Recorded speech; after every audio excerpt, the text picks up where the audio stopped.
आज प्रसंग आड़ को जीवा आम ए पर्यंत मु वाक्यर मर्म विषय रे कहूली एबे वर्तमान प्रसंग को आसुची मरिबा पूर्व कौन करने को पड़ो ता ईश्वर को वाक्य मान कहते प्रत्येक प्राणी दिने ना दिने मरिब से ज्ञानी हेले भी मरिब से मूर्ख हेले भी मरिब से छोट छुआ हेले भी मरिब से बड़ वयस्क हेले भी मरिब से गरीब हेले भी मरिब से धनी हेले भी मरिब किंतु मरिबे समस्ते किंतु ईश्वर को वाक्य कहे मरिबा पूर्वरु किछि काम करिबा पई बाइबल कहूची आज मु प्रसंग रु पॉइंट माने कहवा भितरे गोटे गोटे पॉइंट को ध्यान रे सुनंतु मरिबा पूर्व रे सब काम करिचो कि जदि करिनो आज वाक्य सुनिबा मात्रे समर्पण करी आज जो करिबा पई आरंभ करंतु बहुत लोक जन्म नहीं पशु पक्षी मध्य जन्म नहीं बहुत लोक जन्म नहीं समाज रे बढ़ुचंती किंतु मरिबा परि समस्ते मरीगले समस्ते मरिबा परि आमे मरीगले क्रिश्चियन जीवन जीवन नुहे मरिबा पूर्व बाइबल डिमांड करुची किछि तो करी करी मरिबा को पड़े प्रेज द लॉर्ड समस्ते मरिबे किए भी तार वायु श्वास वायु को कंट्रोल करी रखिबार अधिकार काकु दिया जाय नै स्कूल रे कॉलेज रे बैंक रे कोड जति चाकरी करूछ बोले गुटे दिन छुट्टी नहीं पारिबो प्रेज द लॉर्ड अंकुर गाली करबो प्रेज द लॉर्ड स्कूल रे कॉलेज रे कौन सी जगह जदि चाकरी करूछ बोले छुट्टी नहीं पारिबो किंतु निश्वास को गोटे दिन छुट्टी नहीं पारिबो ना सुनुछ कि सोम प्रिय लोक माने पवित्र शास्त्र रे लेखा अछि प्रत्येक व्यक्ति मरिबा पूर्वरु 6 किंबा 7 गोटी कार्य करबा पड़िबो मते समय रो अनुमति अनुसार मु आपण मान को सम्मुख रे रखिबी मरिबा पूर्वरु कौन कौन करबा पड़िबो खाली जन्म नैचो खाइबा पाइनो खाली जन्म नैचो घर संसार बनैबा पाइनो खाली जन्म नैचो नाम कमैबा पाइनो खाली जन्म नैचो निज घर को घर बांधी देबा पाइनो तमे जन्म नैचो परमेश्वर योजना अनुसार तमे सृष्टि हेइचो परमेश्वर योजना अनुसार गर्व करिबा पाइ नुह अहंकार करिबा पाइ नुह दुष्ट कर्म रे लिप्त रहिबा पाइ नुह बंचिच माने दिने मरिबो और मरिबा पूर्वरु किछि कार्य करिबा खबो पढन्तु आजिर प्रसंग वाक्य रोमियो 7:24 वाक्य को पढन्तु रोमियो 7:24 पढन्तु हां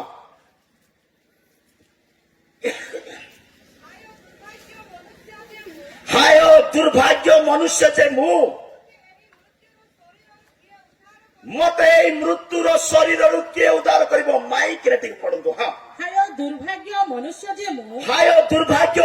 जे मु मते एही मृत्युर शरीर किए मते उद्धार करिबो खंडिया खंडिया पढिबा को नै प्रेज लॉर्ड माने ये ज्ञानी पाउलो कहउचंती दांतो देखांतु नै प्रेज लॉर्ड सीरियस रे बसंतु सावधान रे बसंतु जागृत रे बसंतु प्रेज लॉर्ड हालेलुया पेरी तो पाउलो गुडे ज्ञानी व्यक्ति पंडित व्यक्ति पवित्र शास्त्र को भलरे पढ़ी पुरातन नियम नूतन नियम मन रे हृदय पूरा प्रभु को पाई भल ज्ञानी व्यक्ति से कहते हाय दुर्भाग्य मनुष्य जे मु हाय अभागा मनुष्य जे मु मोर एई मृत्युर शरीर मते किए से ज्ञान हेले मध्य ज्ञान जने व्यक्ति को मृत्यु बंचाई पारिबो नै से धनी हेले मध्य तार धन मृत्यु उद्धार करि पारिबो नै से केते टैलेंटेड थाउ से केते अनुभूति थाउ से केते जमी वाला थाउ से केते दरमा वाला थाउ से केते चाकरिया थाउ से केते नाम कमाई थाउ जदि निश्वास प्रश्वास चलीची तार अधिकार रे से निश्वास नाही प्रेज लॉर्ड मो प्रिय लोक माने से कहउचंती हाय दुर्भाग्य मनुष्य जे मु ये मृत्युर शरीर मते किए उद्धार करिबे एवरी पुस्तक 9:27 वाक्य कहे एवरी पुस्तक 9:27 वाक्य कहे प्रत्येक व्यक्ति दिने मरिबो पुणी उठिबो तार विचार करा जिवो मो प्रिय लोक माने आमे दिने तो मरिबा दिने उठिबा तापरे विचार करा जिवो किंतु प्रत्येक व्यक्ति जानिबा दरकार जे मरिबा पूर्वरु आपण को मते निश्वास प्रति ज्ञान रहिबा दरकार सचेतन रहिबा दरकार आपण खाली जन्म हेचंती खाली एई ग्राम रे रहिबा पाइनो एई नगर रे रहिबा पाइनो एई ओडिसा रे रहिबा पाइनो आमे जदि जन्म नैछु किछि किछि किछि गुटे करिबा पाइ ଜନ୍ମ ନେଇଛି ବୋଲି ଈଶ୍ୱରଙ୍କ ବାକ୍ୟ ପାଇଁ ପଢନ୍ତୁ। ମନୁଷ୍ୟମାନଙ୍କ ନିମନ୍ତେ ଯେପରି ମନୁଷ୍ୟମାନଙ୍କ ନିମନ୍ତେ ଯେପରି ଥରେ ମାତ୍ର ମୃତ୍ୟୁ ମନୁଷ୍ୟମାନଙ୍କ ନିମନ୍ତେ ଯେପରି ଥରେ ମାତ୍ର ମୃତ୍ୟୁ ଆଉ ତାହାପରେ ବିଚାର ନିରୂପିତ ଅଛି, ତାପରେ ବିଚାର ନିରୂପିତ ଅଛି, ସେହିପରି ଖ୍ରୀଷ୍ଟ ମଧ୍ୟ ସେହିପରି ଖ୍ରୀଷ୍ଟ ମଧ୍ୟ। ଅନେକଙ୍କ ପାପ ବହନ କରିବା ନିମନ୍ତେ ମୋ ପ୍ରିୟ ଲୋକମାନେ ସମସ୍ତେ ଜାଣିବା ଦରକାର ଯେ ପ୍ରତ୍ୟେକ ମନୁଷ୍ୟ ଦିନେ ମରିବ ଆଉ ସେ ସେ ଉଠିବ ଆଉ ତାର ବିଚାର କରିବା ପାଇଁ ପରମେଶ୍ୱର ବସିଛନ୍ତି ଆଉ ଦିନେ ବିଚାର ହେବ। ଏକର୍ଡିଂ ଟୁ ଦାଇ ୱାର୍କ, ତୁମର କର୍ମ ଅନୁସାରେ ତୁମକୁ ବିଚାର କରିବେ।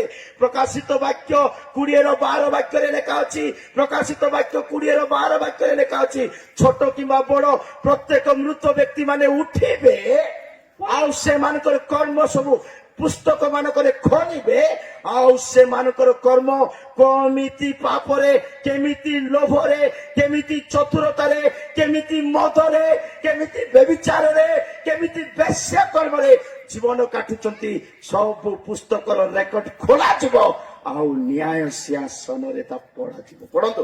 ପୁଣି ମୁଁ କ୍ଷୁଦ୍ର ଓ ମହାନ ହଁ। ସମସ୍ତ ମୃତ ଲୋକଙ୍କୁ ସିଂହାସନର ସମ୍ମୁଖରେ ଠିଆ ହୋଇଥିବାର ଦେଖିଲି। କ୍ଷୁଦ୍ର ଓ ମହାନ ସମସ୍ତ ମରି ଯାଇଥିବା ଲୋକମାନେ ସମୁଦ୍ରରେ ମରନ୍ତୁ, ରୋଡ ଆକ୍ସିଡେଣ୍ଟରେ ମରନ୍ତୁ, ହସ୍ପିଟାଲରେ ମରନ୍ତୁ, ଜଙ୍ଗଲରେ ମରନ୍ତୁ, ଭୂକମ୍ପରେ ମରନ୍ତୁ, ସେ କୋଉଟେ ବି ମରିଥାନ୍ତୁ, ପ୍ରତ୍ୟେକ କ୍ଷୁଦ୍ର ଲୋକମାନେ, ପ୍ରତ୍ୟେକ ମହାନ ଲୋକମାନେ ଯୋଉମାନେ ମରିଛନ୍ତି ସେମାନେ ସବୁ ଉଠିଲେ ଆଉ ପୁସ୍ତକ ସବୁ ଫିଟାଗଲା। ପୁସ୍ତକ ସବୁ ଫିଟାଗଲା।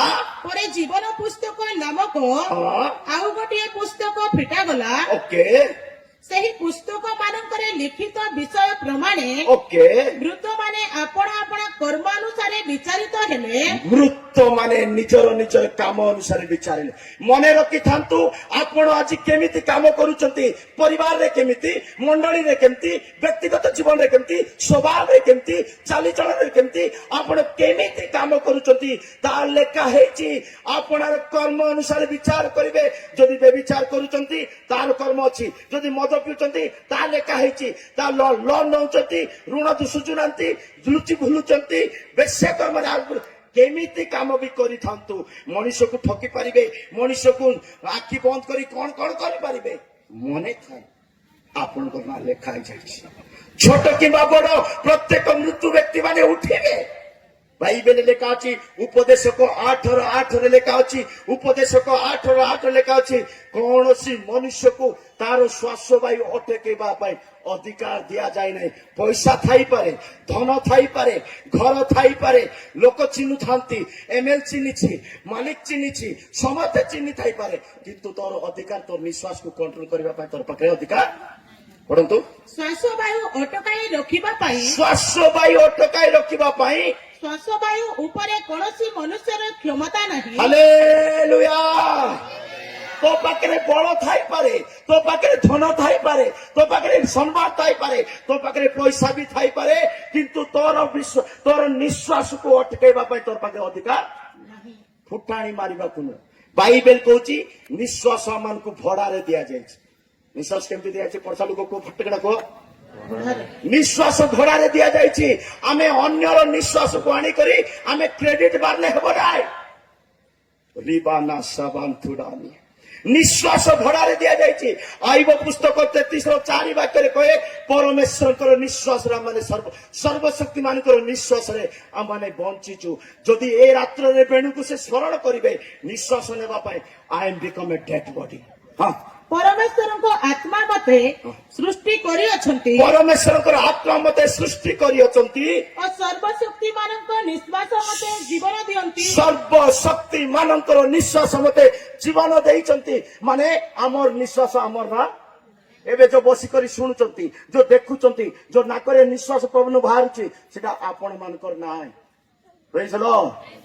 ଆପଣ ମାନଙ୍କର ନିଶ୍ୱାସ କେତେବେଳେ ହଉଛି ଜାଣିଛ? ତମର ନିଶ୍ୱାସ କେତେବେଳେ ବାହାରୁଛି ଜାଣିଛ? ଆଇସୁରେ ଭେଣ୍ଟିଲେସନ ରେ ଲାଗିଥିବ ନାକରେ। ବୁଝିଲ? ତମେ ପଇସା ଦେଇ ଅକ୍ସିଜେନ କିଣୁଛ, ସେଟା ତମର କାମ। ପ୍ରଭୁଙ୍କର ନିଶ୍ୱାସରେ ପଇସା ନାହିଁ।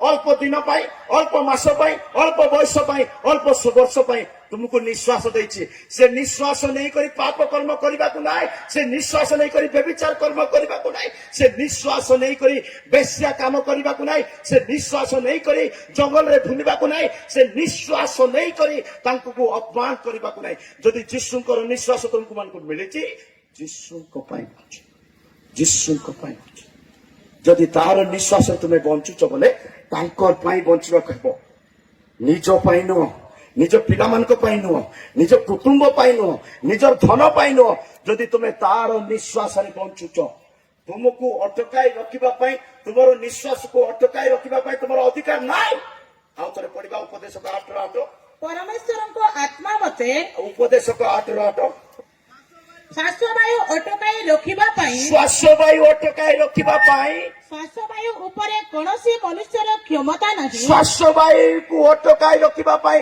କୌଣସି ମନୁଷ୍ୟର ଅଧିକାର ନାହିଁ କିଏ ବି ହେଇଥାଉ ସେଟା ବ୍ୟାଙ୍କ ମ୍ୟାନେଜର ହେଇଥାଉ ପ୍ରଧାନମନ୍ତ୍ରୀ ହେଇଥାଉ ରାଷ୍ଟ୍ରପତି ହେଇଥାଉ କଲେକ୍ଟର ହେଇଥାଉ ଗରିବ ଭିକାରୀ ହେଇଥାଉ କିଏ ବି ହେଇଥାଉ ତାର ନିଶ୍ୱାସକୁ ସେ କଣ୍ଟ୍ରୋଲରେ ରଖିପାରିବ ନାହିଁ ଆଜି ରାତ୍ରରେ ମଧ୍ୟ ଚାଲି ଯାଇପାରିବ କାଲି ସକାଳେ ମଧ୍ୟ ଚାଲି ଯାଇପାରିବ ମୋ ପ୍ରିୟ ଲୋକମାନେ ମୁଁ ସମସ୍ତଙ୍କୁ କହିଦେବା ପାଇଁ ଚାହୁଁଛି ଆପଣଙ୍କର ନିଶ୍ୱାସ ଆପଣଙ୍କର ଆୟତରେ ନାହିଁ କର୍ମ କେମିତି କରୁଛନ୍ତି ନିରୀକ୍ଷଣ କରନ୍ତୁ ବିକଜ ସବୁ କର୍ମ ରେକର୍ଡ କରାଯାଉଛି ପ୍ରେଜ୍ ଦ ଲର୍ଡ ଆମମାନଙ୍କୁ ନିଶ୍ୱାସ ଭଡ଼ାରେ ଦିଆଯାଇଛି ଆମମାନଙ୍କୁ ନିଶ୍ୱାସ ଭଡ଼ାରେ ଦିଆଯାଇଛି ଯିଏ ଭଡ଼ା ଦେଇଛି ତା ପାଇଁ ବଞ୍ଚନ୍ତୁ ତା ପାଇଁ ବଞ୍ଚନ୍ତୁ ତାରି କର୍ମ କରନ୍ତୁ ତାଙ୍କର ନାମ ଗୁଣ କୀର୍ତ୍ତନ କରନ୍ତୁ କାରଣ ସେ ନିଶ୍ୱାସ ଭଡ଼ାରେ ଦେଇଛନ୍ତି ଏ ଭଡ଼ା 40 ବର୍ଷ ହେଇପାରେ ଏ ଭଡ଼ା 50 ବର୍ଷ ହେଇପାରେ ଏ ଭଡ଼ା ଆଜି ରାତ୍ରିର ଶେଷ ଦିନ ହେଇପାରେ ପ୍ରେଜ୍ ଦ ଲର୍ଡ ଯିଏ ନିଶ୍ୱାସ ଦେଇଛି ତା ପ୍ରତି ତୁମେ ଅପମାନ କାର୍ଯ୍ୟ କରୁଛ ମୃତ୍ୟୁ ପୂର୍ବରୁ ସଜାଡ଼ିବାକୁ ହେବ ଆଜି ଯଦି ମରିନାହାନ୍ତି ଆପଣ ତାଙ୍କର ଅନୁଗ୍ରହରେ ସଜାଇ ହେବା ପାଇଁ ସମର୍ପିତ ହେବା ପାଇଁ ତାଙ୍କ ପରି ବଞ୍ଚିବା ପାଇଁ ସମ ପ୍ରିୟ ଲୋକମାନେ ମୃତ୍ୟୁ ପୂର୍ବରୁ ଆମମାନଙ୍କର ସୃଷ୍ଟିକର୍ତ୍ତାକୁ ଜାଣିବା ଆମମାନଙ୍କର ନିଶ୍ୱାସ ପ୍ରତି ଜ୍ଞାନ ରଖିବା ଦରକାର ଦାନିଏଲ 12:2 ବାକ୍ୟରେ ଲେଖା ଅଛି ଦାନିଏଲ 12:2 ବାକ୍ୟରେ ଲେଖା ଅଛି ପ୍ରତ୍ୟେକ ମରିଥିବା ଲୋକମାନେ ଯୋଉମାନେ ଧୂଳିରେ ଶୟନ କରିଛନ୍ତି ସେମାନେ ଉଠିବେ ଆଉ ସେମାନଙ୍କର ନ୍ୟାୟ କରାଯିବ ଆଉ ସେମାନେ କଣ କଣ କଣ କିଛି ଲୋକ ସ୍ୱର୍ଗ ଯିବେ କିଛି ଲୋକ ନରକ ଯିବେ ହଁ ପୁଣି ପୃଥିବୀର ଧୂଳିରେ ଯେଉଁମାନେ ଶୟନ କରନ୍ତି ପୃଥିବୀର ଧୂଳିରେ ଯେଉଁମାନେ ଶୟନ କରନ୍ତି ସେମାନଙ୍କ ମଧ୍ୟରୁ ଅନେକ ଜାଗି ଉଠିବେ ସେମାନଙ୍କ ମଧ୍ୟରୁ ଅନେକ ଜାଗି ଉଠିବେ କେତେକ ଅନନ୍ତ ଜୀବନ ପାଇଁ ଓ କେତେକ ଲଜ୍ଜା ଓ ଅନନ୍ତ ଅବଜ୍ଞା ଭାବ ପାଇଁ ଉଠିବେ କେତେକ ଅନନ୍ତ ଲଜ୍ଜା ଓ ଅବଜ୍ଞା ପାଇଁ ଉଠିବେ ନରକର ଯନ୍ତ୍ରଣା ପାଇଁ ଉଠିବେ ଆପଣ ମୁଁ ଦିନେ ମରିବା ଯଦି ଉଠିବା କଣ ପାଇଁ ଉଠିବା ଅନନ୍ତ ଜୀବନର ଆଶା ନେଇ ଉଠିବା ନା ଅନନ୍ତ ନରକର ଆଶା ନେଇ ଉଠିବା ଅନନ୍ତ ଜୀବନର ଆଶା ଯଦି ରଖିଛନ୍ତି କର୍ମକୁ ସଜାଡ଼ନ୍ତୁ ଜୀବନକୁ ସଜାଡ଼ନ୍ତୁ ଯୀଶୁଙ୍କ ପରି ବଞ୍ଚନ୍ତୁ ତାଙ୍କର ନିଶ୍ୱାସ ଯଦି ତମ ଠାରେ ଅଛି ନିଜର ଅଧିକାର ବିଲକୁଲ ନାହିଁ ହାଲେଲୁୟା ହାଲେଲୁୟା ନ କହିବା ଲୋକମାନେ ହାଲେଲୁୟା ବହୁତ ଲୋକ କହୁନାହାନ୍ତି ହାଲେ ସମପ୍ରିୟ ଲୋକମାନେ ପ୍ରତ୍ୟେକ ମନୁଷ୍ୟ ଉଠିବେ ବିଚାର କରାଯିବ ଅନେକ ଅନନ୍ତ ଜୀବନ ପାଇଁ ଉଠିବେ ଅନେକ ନର୍କ ପାଇଁ ଉଠିବେ ଆପଣ କୋଉଠି ପାଇଁ ଉଠିବା ପାଇଁ ପ୍ରସ୍ତୁତ ହଉଛନ୍ତି ବାଇବେଲରେ ଲେଖା ଅଛି ବଳ ଥିଲେ 80 ବର୍ଷ ବୋଲି ଲେଖା ଅଛି କେତେ ବାଇବେଲରେ କଣ ଲେଖା ଅଛି ବଳ ଥିଲେ ପ୍ରେଜ୍ ଦ ଲର୍ଡ ବଳ ଥିଲେ କେତେ ବର୍ଷ 80 କିନ୍ତୁ ପ୍ରଭୁଙ୍କର ଦୟା ମିଳିଗଲେ ସେଟା 95 ହେବ କେତେ ହେବ ହିଜକିକୁ 15 ବର୍ଷ କୁହନ୍ତୁ ହିଜକିକୁ କେତେ ବର୍ଷ ମିଳିଥିଲା 15 ବର୍ଷ ପ୍ରଭୁଙ୍କର ଅନୁଗ୍ରହ ତାକୁ 15 ବର୍ଷ ମିଳେ 80 ପ୍ଲସ୍ 15 କେତେ ହେଲା ମୋ ସହିତ କଥା ହେବାକୁ ପଡିବ ମ୍ୟାଥମେଟିକ୍ସ ରେ ଆସିଲେ ଏବେ କେତେ ଆମର ଟୋଟାଲ ବୟସ କେତେ କେତେ 80 ନାଇଁ 95 ହେଲା ଏବେ କେତେ ହେଲା ବଳ ଥିଲେ 80 ବୋଲି ଲେଖା ଅଛି ଦୟାରେ ମିଳିବା 15 ମିଶେଇ ଦେଲେ ତା କେତେ ହଉଛି 95 95 को लास्ट 10 वर्ष छाड़ी दियंतु सेटा आपण किछि करि पारिबे नै बाडी धरबे खटरे बसिथिबे इटे सेटा कोडले गोडुथिबे सेटा से लास्ट 10 वर्ष छाड़ी दियंतु छालो के आउ केते पडिछे बे 85 केते 85 नै के 85 बढिछि 85 रु एबे जेतकी बयस तुमर हेई गला एबे जेतकी बर्थडे बनै देला जोटा जोटा बयस चाली गला सेटा माइनस करंतु 50 की 60 की 70 की 30 की केते हेई गला ना सेटा आनी पारबो की जोटा गला आनी पारबो की ताकू माइनस करंतु ओके माइनस करनो एबे 85 रु गुटे नंबर माइनस हे गला बड़ नंबर आगा माइनस हेछि काई देखबा पय समत बुढा परि लागुछो प्रेज लॉर्ड हालेलुया गुटे बड़ नंबर माइनस आ बळला केते केते गुटे मुटारा कछि केते ए मुटारे थिबा बयस नै कि हार्ट अटैक न होबार अछि कैंसर न होबार अछि सुगर न होबार अछि एक्सीडेंट न होबार अछि प्रेज लॉर्ड किछि रोग न हेले ए हातरे थिबा बयस बंची पारबो सुनछ जदि हार्ट अटैक आसिला जदि सुगर आसिला जदि रोड एक्सीडेंट हे गला सेटा किछि करि होबो नै सेटा किछि करि होबो नै जदि अल्प बयस अछि आपनक हातरे 10 माइनस करदेलो जीवा बीती थिबा बयस को माइनस करदेलो अल्प अछि हार्ट अटैक आसिनी सुगर आसिनी कैंसर आसिनी एक्सीडेंट हेनी बंचिचो जिसु को पाई समर्पण करंतु जिसु को पाई से अल्प बयस समर्पण करंतु जिसु को पाई चलंतु शरीर रो अभिलाष चलंतु नाही हाय दुर्भाग्य मनुष्य जे मु ए मृत्यु रो शरीर रो मते के बंचैबो शरीर रे मृत्यु अछि शरीर रे विनाश अछि शरीर रे कोनसी उत्तम विषय नाय शरीर रे बिल्कुल उत्तम विषय नाय मो प्रिय लोक माने जो शरीर को तुमे खोचो पियोचो पिंदोचो से शरीर तुमको धोखा दउछि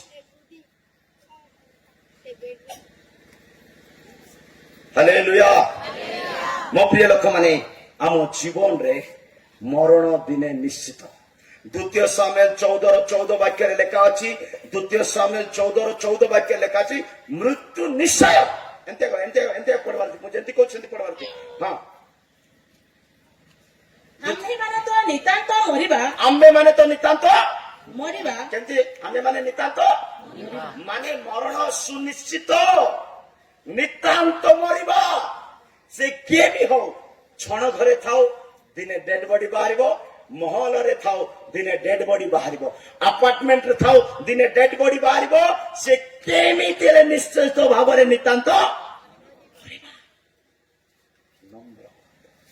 दीन होंतु देखि होंतु नाही फुटाणी होंतु नाही पाप करंतु नाही जणे व्यक्ति केते बेले मरुची तीनटा वाक्य कहबी जणे व्यक्ति केते बेले प्रेज द लॉर्ड जणे व्यक्ति मरुची पाप करबा सकासु मरुची कोन करबा सकासु रोमियो 5:12 वाक्य जदि पढ़िबा रोमियो 5:12 वाक्य रे लेखा अछि जणे व्यक्ति मरिबार कारण सेटा लेखा अछि हां अतएव जे परे जणे लोक द्वारा पाप ओ पाप द्वारा मृत्यु जणे लोक द्वारा पाप आसिला आ पाप द्वारा मृत्यु आसिला मृत्यु केमिति आसुची पाप कुहंतु पाटी फुटांतु बेसी धार्मिक लोक परि बसी थांतु नाही बेसी पवित्र लोक परि बसी थांतु नाही मनुष्य मरुची बोले पाप द्वारा मरुची को द्वारा मरुची पाप जणे व्यक्ति को मारी देबो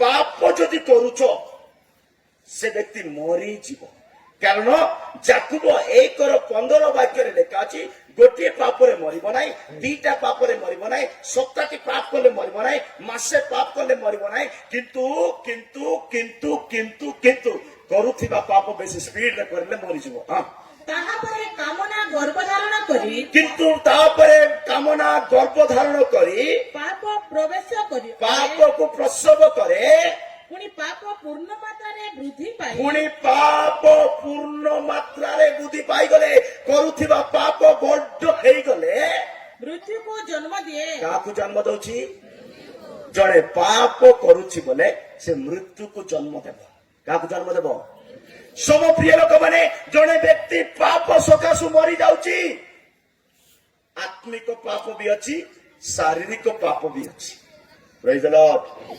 ଆପଣ ମାନେ କେମିତି ପାପ କରୁଛନ୍ତି ଆପଣ ଜାଣିଛନ୍ତି, ଶୈତାନ ଜାଣିଛି, ପିତା ପରମେଶ୍ୱର ଜାଣିଛନ୍ତି, ପବିତ୍ର ଆତ୍ମା ଜାଣୁଛନ୍ତି ଆପଣ କାହା କାହା ବିରୁଦ୍ଧରେ ପାପ କରୁଛନ୍ତି। ପାପ କଣ ଆଜ୍ଞା ବୋଲେ ମୁଖ ଅପେକ୍ଷା କରିବା ଗୋଟେ ପାପ ବୋଲି ଜାକୁବ 2:9 ଲେଖା ଅଛି। ଫାଟଫାଟ କରନ୍ତୁ। ଜାକୁବ 2:9 ଲେଖା ଅଛି, ଯଦି ତୁମେ ମୁଖ ଅପେକ୍ଷା କରୁଛ ବୋଲେ ପାପ କରୁଅଛ, ଆଉ ଏଇ ପାପ ସକାଶୁ ଦିନେ ନ୍ୟାୟରେ ତୁମେ ଧରାଯିବ। ଏଇ ବାଇବେଲ ତୁମକୁ ନରକ ପଟେଇବା ପାଇଁ ସାହାଯ୍ୟ କରିଦେବ। ହଁ ତାହା ହେଲେ ଭଲ କରିଥାଅ, ହଁ। କିନ୍ତୁ ଯଦି ମନୁଷ୍ୟର ମୁଖାପେକ୍ଷା କର, କିନ୍ତୁ ଯଦି ମନୁଷ୍ୟର ମୁଖ ଅପେକ୍ଷା କରୁଅଛ ତାହା ହେଲେ ପାପ କରୁଅଛ। ତାହେଲେ ପାପ କରୁଅଛ। ପୁଣି ସେହି ବ୍ୟବସ୍ଥା ଦ୍ୱାରା ଆଉ ଏଇ ବାଇବେଲର ବାକ୍ୟ ବ୍ୟବସ୍ଥା ଦ୍ୱାରା ଦୋଷୀ ବୋଲି ପ୍ରମାଣିତ ତୁମେ ହୋଇଥାଅ। ଦୋଷୀ ବୋଲି ପ୍ରମାଣ ହେବ। ମୁଖ ଅପେକ୍ଷା କରୁଛ, ଲୋକ ଦେଖି ନମସ୍କାର କରୁଛ, ଲୋକ ଦେଖି ଚେୟ ଦଉଛ, ଲୋକ ଦେଖି ସମ୍ମାନ ଦଉଛ ବୋଲେ ତୁମେ ମୁଖ ଅପେକ୍ଷା କରୁଛ, ତା ପାପ ଅଟେ। ଆଉ ଏମିତି ପାପ କରିବା ଲୋକମାନେ ଦୋଷୀ ପ୍ରମାଣ ହେବେ। ସମପ୍ରିୟ ଲୋକମାନେ, ପାପ ଜଣେ ବ୍ୟକ୍ତିକୁ ମାରିଦିଏ। ରୋମିଓ ପୁସ୍ତକ 5:17-19-11-21 ବାକ୍ୟରେ, ରୋମିଓ 5:17-19-21 ଲେଖା ଅଛି, ପାପ ଅବାଧ୍ୟ ସକାଶୁ ଆସିଲା, ମୃତ୍ୟୁ କଥା ନ ମାନିବା ସକାଶୁ ଆସିଲା। ଯେଉଁ ଯଦି ଜଣଙ୍କର ଅପରାଧରେ ସେହି ଜଣକ ଦ୍ୱାରା ମୃତ୍ୟୁ ରାଜତ୍ୱ କଲା, ଜଣେ ଲୋକର ଅବାଧ୍ୟ ସକାଶୁ, ବାପା କହୁଛି ଶୁଣୁନ, ମା କହୁଛି ଶୁଣୁନାହାନ୍ତି, ବାଳକ କହୁଛି ଶୁଣୁନାହାନ୍ତି, ପବିତ୍ର ଆତ୍ମା କହୁଛି ଶୁଣୁନାହାନ୍ତି, ବାକ୍ୟ କହୁଛି ଶୁଣୁନାହାନ୍ତି, ଅବାଧ୍ୟର ଆତ୍ମା ଫେରିଛି। ଅବାଧ୍ୟ ସକାଶୁ ମୃତ୍ୟୁ ଆସିଲା। ଏବେ ଯେଉଁମାନେ ଅନୁଗ୍ରହ ଓ ଧାର୍ମିକତା ଜ୍ଞାନର ପ୍ରଚୁରତା ପ୍ରାପ୍ତ ହୁଅନ୍ତି, ସେମାନେ ଏକ ବ୍ୟକ୍ତି ଅର୍ଥାତ୍ ଯୀଶୁ ଖ୍ରୀଷ୍ଟଙ୍କ ଦ୍ୱାରା ଆହୁରି ଅଧିକ ରୂପେ 19 ବାକ୍ୟ ଡାଇରେକ୍ଟ ପଢନ୍ତୁ, ଚଞ୍ଚଳରେ ପଢନ୍ତୁ, ଏକ୍ଟିଭରେ ପଢନ୍ତୁ। କାରଣ ଯେପରି ଜଣକର ଅନାଜ୍ଞାବହତା ଦ୍ୱାରା କାରଣ ଜଣଙ୍କର ଅନାର୍ଯ୍ୟବତା ଦ୍ୱାରା, କଥା ନ ମାନିବା ଦ୍ୱାରା ଅନେକ ପାପୀ ହେଲେ, ଅନେକ ପାପୀ ହେଲେ। ପାପୀ କେତେବେଳେ ହେଇଯାଉଛୁ? କଥା ମାନିବାର ଅଭ୍ୟାସ ନଥିଲେ ଜଣେ ବ୍ୟକ୍ତି ପାପ ହେବ, ପାପୀ କରିବ, ପାପ କରୁଛି। ମା ରେ ଯା ନା, ବାବୁ ରେ ଯା ନା, ସେଟା କରେ ନା, ସେମିତି ଚାଲ ନା। ପ୍ରେଜ୍ ଦ ଲର୍ଡ। ଜଣେ ଭାଇକୁ କୁହାଉଛି, ବାବୁ ଏ ୱାଇର ରେ କରେଣ୍ଟ ଅଛି ରେ, ଏ ୱାଇର କୁ ଛୁନା ବୋଲୁଛି। କଣ କହୁଛି? ଏ ୱାଇର ରେ କଣ ଅଛି? ଲାଇଟ୍ ଅଛି, କରେଣ୍ଟ ଅଛି, ସର୍ଟ ମାର, ଛୁନା ଛୁନା ଛୁନା। ସେ କଣ କହୁଛି? ନାଇଁ ଆଜ୍ଞା, ଲାଇଟ୍ ବିଲ୍ ମୁଇଁ ଏକା ବାନ୍ଧୁଛି କହୁଛି। ଲାଇଟ୍ ବିଲ୍ ଭାଇରେ ବାବୁ ତୁ ଲାଇଟ୍ ବିଲ୍ ବାନ୍ଧୁଛୁ ଯେ ୱାଇଟ୍ ଛୁଇଁବୁ କି? ଟିକେ ଛୁଇଁ କରି ଦେଖେ ଲାଇଟ୍ ବିଲ୍ ବାନ୍ଧୁଛୁ ବୋଲି ତତେ କି ସର୍ଟ ମାରବ ନାଇଁ କି? ଗାତ ଖୋଳିବାର ଆରମ୍ଭ କରିଦେବେ। ପ୍ରେଜ୍ ଦ ଲର୍ଡ। ସମପ୍ରିୟ ଲୋକମାନେ, ଅନେକ ଲୋକମାନେ ଅବାଧ୍ୟ ସକାଶୁ ପାପ କରୁଛନ୍ତି। ଏଇ ପାପ ତାକୁ ମାରି ଦଉଛି, ଆତ୍ମିକକୁ ମାରି ଦଉଛି। ଆଦମ ହବା ଶରୀରରେ ମରି ନଥିଲେ, ଏଦନରେ ଥିଲେ, ମହିମାରେ ଥିଲେ, ଈଶ୍ୱରଙ୍କ ସହିତ ଥିଲେ, କିନ୍ତୁ କଥା ମାନିବାଟା ଯୋଉଦିନ ଛାଡିଦେଲେ, ସର୍ପର କଥା ଶୁଣିଲେ, ଶୈତାନର କଥା ଶୁଣିଲେ, ସେଦିନ ଏଦନରେ ଥାଇ ମଧ୍ୟ ମରି ଯାଇଛନ୍ତି। ଘର ଭିତରେ ଥିବ, ଚର୍ଚ୍ଚରେ ଥିବ, ପ୍ରାର୍ଥନା କଲା ଭଳିଆ ଲାଗୁଥିବ, ଗିର୍ଜା ଗଲା ଭଳିଆ ଲାଗୁଥିବ, ବାଇବେଲ ପଢିଲା ଭଳିଆ ଲାଗୁଥିବ, ଉପାସ ନେଲା ଭଳିଆ ଲାଗୁଥିବ, କିନ୍ତୁ ଶରୀର ଗୋଟେ ଗୋଟେ ବିକି ଦଉଛ ନାଇଁ କି? ମରି ଯାଇଛ। କଥା ମାନୁନ ନାଇଁ କି? ମରି ଯାଇଛ। ମଦକୁ ସମର୍ପଣ କରିଦଉଛ, ବିଡି ଧରି ଭୁଲୁଛ, ଗୁଡାକୁ ଧରି ଭୁଲୁଛ, ଖୈନି ଘଷୁଛ, ଗୁଟକା ଘଷୁଛ, ମାନେ ମରି ଯାଇଛ। ବଞ୍ଚିଛ? ପ୍ରେଜ୍ ଦ ଲର୍ଡ। ହାଲେଲୁୟା। ମରଣ ପାପ ସକାଶୁ ହୃଦୟରେ ଆସିଛି। ଆହୁରି ମରଣ ଆସିବା ରାସ୍ତା ପୁଣି ଝରକା, ଝରକା ଦେଇ ମୃତ୍ୟୁ ଆସେ ବୋଲି ଲେଖା ଅଛି। କୋଉ ଦେଇ ମୃତ୍ୟୁ ଆସେ? ଜିରିମିୟ 9:21 ବାକ୍ୟରେ ଲେଖା ଅଛି, ଜିରିମିୟ 9:21 ବାକ୍ୟରେ ଲେଖା ଅଛି, ମୃତ୍ୟୁ ଆମମାନଙ୍କର ଝରକା ଦେଇ ଆସିବ, ଆମର ଯୁବକ ମାନଙ୍କୁ ଛକରେ ବସଷ୍ଟାଣ୍ଡରେ ମାରି ପକେଇବ ବୋଲି ଲେଖା ଅଛି। ହଁ, କାରଣ ମୃତ୍ୟୁ ଆମମାନଙ୍କର ଝରକା ଦେଇ ଆସି କାରଣ ମୃତ୍ୟୁ ଆମମାନଙ୍କର ଝରକା ଦେଇ ଆସି ଆମମାନଙ୍କର ଅଟ୍ଟାଳିକା ମାନରେ ପ୍ରବେଶ କରିଅଛି। ସେ ବାହାରେ ବାଳକମାନଙ୍କୁ ଓ ଛକରେ ଯୁବାମାନଙ୍କୁ ଉଚ୍ଛିନ୍ନ କରିବାକୁ ଉଦ୍ୟତ। ଆଉଥରେ ପଢନ୍ତୁ ସେ ଲାଇନକୁ, ଆଉଥରେ ମୂଳରୁ ପଢନ୍ତୁ। କାରଣ ମୃତ୍ୟୁ ଆମମାନଙ୍କର ଝରକା ଦେଇ ଆସି କାରଣ ମୃତ୍ୟୁ କୋଉ ଦେଇ ଆସୁଛି? ଝରକା ଦେଇ ଡିସ୍ ଚ୍ୟାନେଲ ଆଣିଛ ପରା, ୱାଇଫାଇ ୱାଇର ଆଣିଛ ପରା, ଡିସ୍ ଚ୍ୟାନେଲ ଦୌଡିଆ କଣ ଆସିଛି ପରା। ପ୍ରେଜ୍ ଦ ଲର୍ଡ। ଝରକା ଦେଇ ମୃତ୍ୟୁ ଆସୁଛି। ମୋ ପ୍ରିୟ ଲୋକମାନେ, ପାପ ଜଣେ ବ୍ୟକ୍ତିକୁ କେବେ ବି ଆଜି ପର୍ଯ୍ୟନ୍ତ ଦୟା କରିନାହିଁ। 2 ଦିନ ସୁଖ ଦେଇପାରିବ। ହାଲେଲୁୟା। ପାପ ଗୋଟେ ସପ୍ତାହଟେ ସୁଖ ଦେଇପାରିବ, କିନ୍ତୁ ପାପ ଅନନ୍ତ ଜୀବନ ଦେଇପାରିବ ନାହିଁ। ପାପ ଆନନ୍ଦ ଦେଇପାରିବ, ଉଲ୍ଲାସ ଦେଇପାରିବ ଅଳ୍ପ ସମୟ, କିନ୍ତୁ ନରକ ଆଡକୁ ନେଇଯିବ। ସମପ୍ରିୟ ଲୋକମାନେ, ଯଦି ଜଣେ ମନୁଷ୍ୟ ପାପ କରୁଛି, ସେ ନିଜକୁ ନରକ ଆଡକୁ ନେଉଛି। ତା ଘରର ଝରକା ମୃତ୍ୟୁକୁ ଆଣୁଛି, ତାକୁ ମାରିଦେବ। ଯୁବକ ମାନଙ୍କୁ, ବାଳକ ମାନଙ୍କୁ ଛକରେ ନେଇ ମାରି ଦଉଛି ବୋଲି ସେଇ ବାକ୍ୟ କହେ। ମୋ ପ୍ରିୟ ଲୋକମାନେ, ପାପ ଗୋଟେ ଦୌଡ଼ି। ପାପ ଗୋଟେ କଣ? ମୁଁ ସବୁ ଜାଗାରେ ବାକ୍ୟ କହିଛି। ହିତୋପଦେଶ 22:5 ବାକ୍ୟରେ ଲେଖା ଅଛି, ପାପ ଗୋଟେ ଦୌଡ଼ି। ଯଦି ଦୌଡ଼ିରେ ଛେଳି କି କୁକୁଡ଼ା କି କୌଣସି ଜିନିଷ ବାନ୍ଧିଛୁ, ତା କାଟିବା ପାଇଁ ଏକା ବାନ୍ଧିଛୁ। ଯଦି ପାପ କଣ ବ୍ୟକ୍ତିକୁ ବାନ୍ଧିଛି, ଅଧର୍ମ ଜଣେ ବ୍ୟକ୍ତିକୁ ବାନ୍ଧିଛି, ସେ ମରିବ। ପଢନ୍ତୁ ଜଲ୍ଦି। କୁଟିଳ ଲୋକମାନଙ୍କ ପଥରେ କଣ୍ଟା ଓ ଫାନ୍ଦ ଥାଏ, ଯେ ଆପଣ ପ୍ରାଣ ରକ୍ଷା କରେ। କେତେ କହିଲେ? 5:22 ସରି, ହଁ 5:22। ହଁ ଆଜି ବାର୍ତ୍ତା ଚଳବ ତ? ନିଜ ଅପରାଧ ଏକ ମିନିଟ ବାର୍ତ୍ତା ଚଳବ ତ? ବାର୍ତ୍ତା ନ ହବ ବୋଲି କେତେ ଲୋକ ଚାହୁଁଛନ୍ତି, ସେମାନେ ଜୋରସେ ହାଲେଲୁୟା କହିବେ। ହାଲେଲୁୟା। ହାଲେଲୁୟା। ଏତିକି ଲୋକ ଚାହୁଁଛନ୍ତି।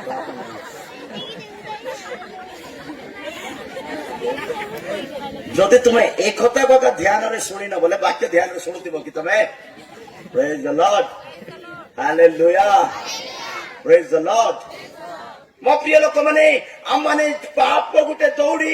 ଜଣେ ବ୍ୟକ୍ତିକୁ ଯଦି ଦୌଡ଼ିରେ ବନ୍ଧା ଯାଇଛି ବୋଲେ ତାକୁ ମାରିବା ପାଇଁ ବନ୍ଧା ଯାଇଛି। ପଢ ଦେବେ। ଦୁଷ୍ଟ ଲୋକର ନିଜ ଅପରାଧ ଦୁଷ୍ଟ ଲୋକର ନିଜର ଅପରାଧ ତାହାକୁ ଧରିବ, ତାକୁ ଧରିବ।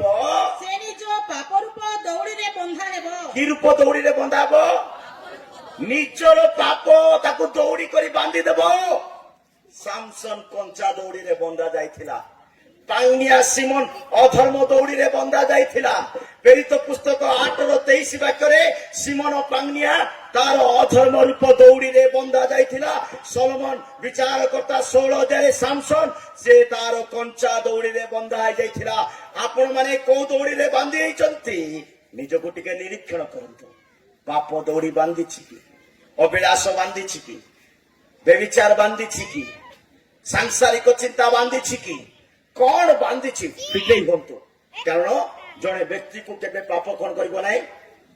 ଦୟା କରିବ ନାହିଁ। ଜିସାୟ 24:20 ବାକ୍ୟରେ ଲେଖା ଅଛି। ଜିସାୟ 24:20 ବାକ୍ୟରେ ଲେଖା ଅଛି, ଜଣେ ବ୍ୟକ୍ତିକୁ ପାପ ଦବାଇ କରି ରଖିବ, ଚାପି କରି ରଖିବ, ଉଠିବି ବୋଲେ ଉଠିବାକୁ ଦେବେ ନାହିଁ। କୌଣସି ବ୍ୟକ୍ତି ପାପର ଅଭ୍ୟାସରେ ବଢୁଛ, ମଦ ଛାଡି ପାରିବ ନାହିଁ, ଗୁଟକା ଛାଡି ପାରିବ ନାହିଁ, ବେଶୀ କାମ ଛାଡି ପାରିବ ନାହିଁ, ଲୁଚି ଭୁଲି କରି ପଇସା ଦେଇ ମ୍ୟାନେଜ କରିବାଟା ଛାଡି ପାରିବ ନାହିଁ। ସେଟା ଗୋଟେ ବିଷାକ୍ତ, ସେଟା ଗୋଟେ ମାରାତ୍ମକ ଆତ୍ମା। ହଁ, ପୃଥିବୀ ମତଲୋକ ପରି ଟଳଟଳ ହେବ, ପୃଥିବୀ ମତଲୋକ ପରି ଟଳ ହେବ। ଓ କୁଡ଼ିଆ ଘର ପରି ଏଣେ ତେଣେ ଦହଳିବ। ଆଉ ତାହାର ଅପରାଧ, ଆଉ ତାର ଚାଲାକି, ତାର ଅଧର୍ମ, ତାର ଗୁପ୍ତ ପାପ, ତାର ଅନ୍ୟାୟ କର୍ମ, ତାର ଅପରାଧ ତା ଉପରେ ଭାରି ହେବ। ମାନେ ପାପ ଅଧର୍ମ ତା ଉପରେ ଭାରି ହେବ। ତହିଁରେ ସେ ପଡ଼ିବ, ତହିଁରେ ସେ ପଡିଯିବ, ଆଉ ଉଠିବ ନାହିଁ। ଆଉ କେତେ ଚେଷ୍ଟା କଲେ ମଧ୍ୟ କିଏ ଦବେଇ କରି ରଖିଛି? କିଏ ଚାପି ଦେଇଛି? ଜଣେ ବ୍ୟକ୍ତି ଆଜି ଯାଇ ଉଠୁନି ବୋଲେ ପାପର ଅଭ୍ୟାସରେ ପଡିଯାଇଛି। ସେ ଜଣେ ବ୍ୟକ୍ତି ପ୍ରାର୍ଥନା କରିବାକୁ ଇଚ୍ଛା ହଉନି, ଚର୍ଚ୍ଚ ଆସିବାକୁ ଇଚ୍ଛା ହଉନି ବୋଲେ ସେ ଗୋଟେ କଣଟା ଗୋଟେ ପାପ କରୁଛି ସେ। କାରଣ ତାର ପାପ ତାକୁ ପ୍ରଭୁଙ୍କ ପାଖକୁ ଫେରିବା ପାଇଁ ଦଉନି। ହୋସିୟ 5:4 ପଢିଲୁ। ହୋସିୟ 5:4 ଲେଖା ଅଛି, ଜଣେ ତାର କର୍ମ, ତାର କ୍ରିୟା ପ୍ରଭୁଙ୍କ ପାଖକୁ ଆସିବା ପାଇଁ ଦଉନାହିଁ। ଆପଣ ଗୀର୍ଜା ଆସୁନାହାନ୍ତି, ଚର୍ଚ୍ଚ ଆସୁନାହାନ୍ତି, ବାଇବେଲ ପଢୁନାହାନ୍ତି, ପ୍ରାର୍ଥନା କରୁନାହାନ୍ତି, ଉପାସ ନାହିଁ, ମାନେ ଆପଣଙ୍କର କର୍ମ ପ୍ରଭୁଙ୍କ ପାଖକୁ ଫେରିବା ପାଇଁ, ଭଲ ମଣିଷ ହେବା ପାଇଁ ସମୟ ମିଳୁନାହିଁ। ହଁ, ସେମାନଙ୍କର କ୍ରିୟା ସକଳ ସେମାନଙ୍କୁ ଆପଣମାନଙ୍କ ପରମେଶ୍ୱରଙ୍କ ପ୍ରତି ଫେରିବାକୁ ଦେବ ନାହିଁ। ସେମାନଙ୍କର କ୍ରିୟା ସକଳ ଆପଣମାନଙ୍କର ପରମେଶ୍ୱରଙ୍କ ପ୍ରତି ଫେରିବାକୁ ଦଉନାହିଁ। କାରଣ ସେମାନଙ୍କ ଅନ୍ତରରେ, ସେମାନଙ୍କ ହୃଦୟରେ, ସେମାନଙ୍କର ଅନ୍ତରରେ ବ୍ୟଭିଚାରର ଆତ୍ମା ଅଛି। କି ଆତ୍ମା ଅଛି? ବ୍ୟଭିଚାରର ଅଭ୍ୟାସରେ ଥିବା ଲୋକମାନେ ଗିର୍ଜା ପ୍ରାର୍ଥନା ନା ପକାଯିବେ।